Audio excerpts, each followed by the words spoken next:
Hello and welcome to another edition of Mailbag.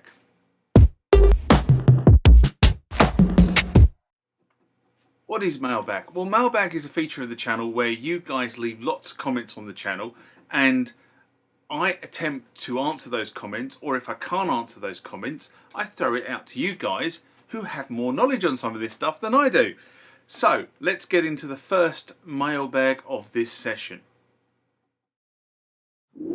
Remember, like, comment, subscribe to the channel.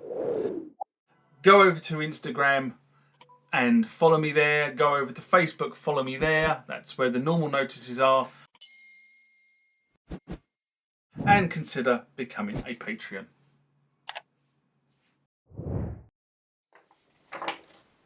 Next question comes from Yokada, which is a pseudonym for Ross. And this was in response to nasty clipping Yamaha TG77. Do you have a social network? Mailbag I did in September 2024. And Ross writes, thanks for featuring my comment. Well, you know, Ross, it was a really interesting comment. That's why it got featured. I am delighted to report that my Yamaha TG77 got a full service and has now been fully MOT'd for the foreseeable future. Result. I imagine the first service it's gotten since whenever it was purchased, around 1989 or so. Well, again, you know, this is the point. You know, if you want to run legacy stuff, you have to put an amount of time in to servicing it. So well done. Anyway, Ross goes on. My first move was to do a visual check for bulging, leaky caps, of which there were none. Visually, the unit appeared to be in perfect condition. Diagnostic mode showed no faults with the exception of the internal battery reading 2.7 volts or 2.8 volts, which does not show an error in diagnostic tests. It should do, but it depends on where the voltage is being picked up for. Normally 2.8, definitely 2.8 on a DX7 is a fault. Anyway, this was the obvious first step, as I read some old forum posts that unusually to me, issues with the internal battery can eventually affect the sound generation aspects of the synth. A lot of people write this, and I think the issue is not the sound generation per se, but it's actually the patches get corrupted. That's what the issue is. It's not the sound generation. The sound generation will just effectively amplify whatever is passed into the generation circuit. But if you've got a faulty battery and it starts to degrade the memory, then the patches can actually start to lose integrity, and therefore that is what causes the problem. I just thought I'd say that.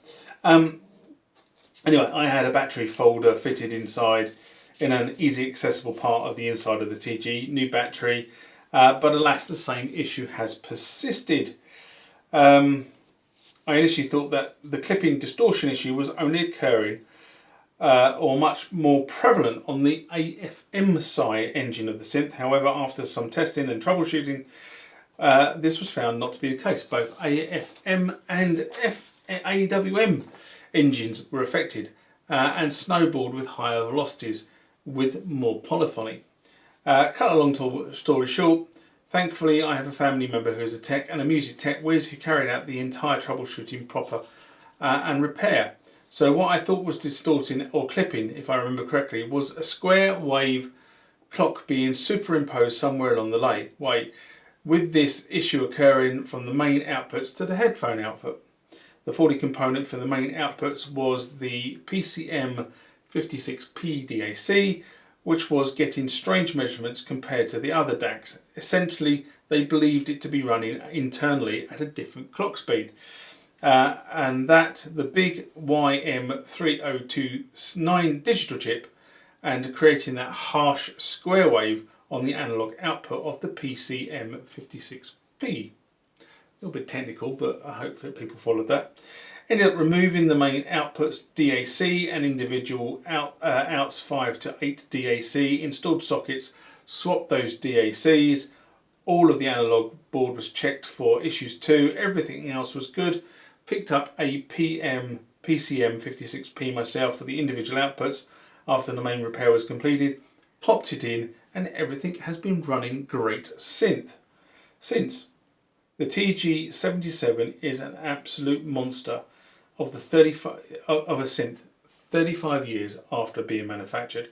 Really a remarkable synthesizer for the year 1989, and it would still turn heads today. Hopefully this comment will be somewhat useful to other people out there experience the same issue as me.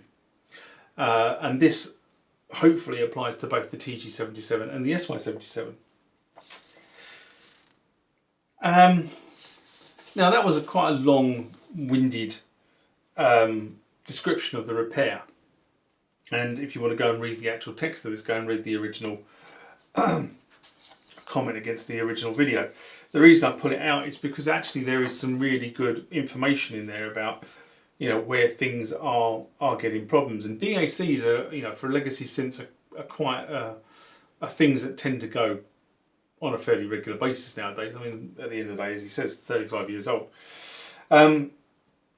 So it's good to see another piece of legacy tech get put back into service by a musician who is actively using it to create their music. And what you'll also remember about a lot of this stuff is like me, I don't publish anything at the moment. I may do in the future, but I don't publish anything at the moment. I'm what Espen Kraus calls a glorified collector. But what we do, even though I'm a glorified collector and I play music for myself, is we keep this stuff running. Next one comes from Roland 303. And this was in response to Roland MIDI configuration, Roland U-220, a mailbag I did in September 2024. And Roland writes, I remember this happening to me when I was learning MIDI. The Roland U-220, while a single box, is also a multi-timbral, meaning it can play up to 6 different parts at a time. Each part gets a different received MIDI channel. Likely there is a part on the U-220 listening on channel 1, and likely a timbre on the M3R listening on channel 2. This would cause both instruments to play a note at the same time. Hopefully this helps. Yeah, the Roland U-220, and in fact actually a number of Roland instruments that have multiple cards in them. The U-110 is exactly the same. It's even worse on the U-110 because the U-220's only got 2 cards. The U-110 actually had 4 cards. But the same thing applies, is that when you put the card in, it naturally defaults the card to a different MIDI channel. So if you want everything to play on one MIDI channel, you want things to play on different MIDI channels, you have to effectively set the bank to the MIDI channel that you want it to play on. And you can't play tones in the bank on different MIDI channels. You have to set the whole bank to play on different MIDI channels. Hopefully that helps.